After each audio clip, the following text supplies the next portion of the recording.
What is that? A pencil? It's a missile. What? I don't believe you. That looks lame. Huh? NANI?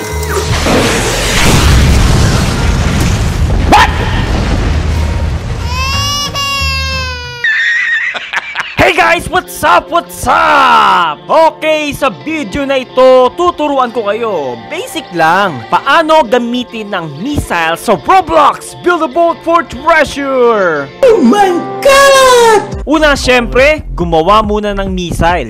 Yung design bahala kayo kung anong gusto nyo. Pero may mga tutorials naman ako na pwede nyong sundan. Parang ito.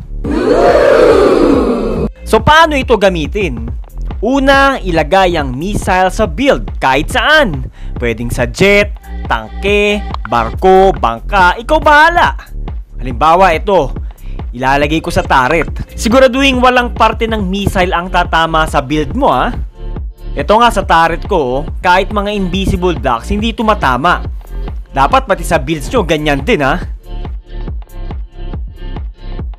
Kita nyo tong missile sa jet ko? Hindi yan tumatama sa build ko. Mga pre, may tutorials ako ng missiles na pwede nyong gawin. Sa ngayon, tuturuan ko muna kayo paano gamitin to. Ngayon, pag nakalagay na ng tama ang missile, maglagay ng glue sa pagitan ng missile at ng build. Ngayon, gamitin ang binding tool. Piliin ang glue at thrusters. Oo mga pre, dapat pareha sila ng controls. Halimbawa ito, i-bind ko sila sa upuan. Yan, parehas ng control. Kung nasa cellphone ka naman, pwedeng sa switch mo ito i-bind. Pagtapos niyan, pwede mo na itong i-save. Subukan natin.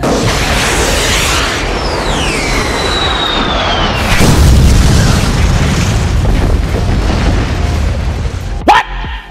Ayos! Pwede din mag-add ng camera mga pre.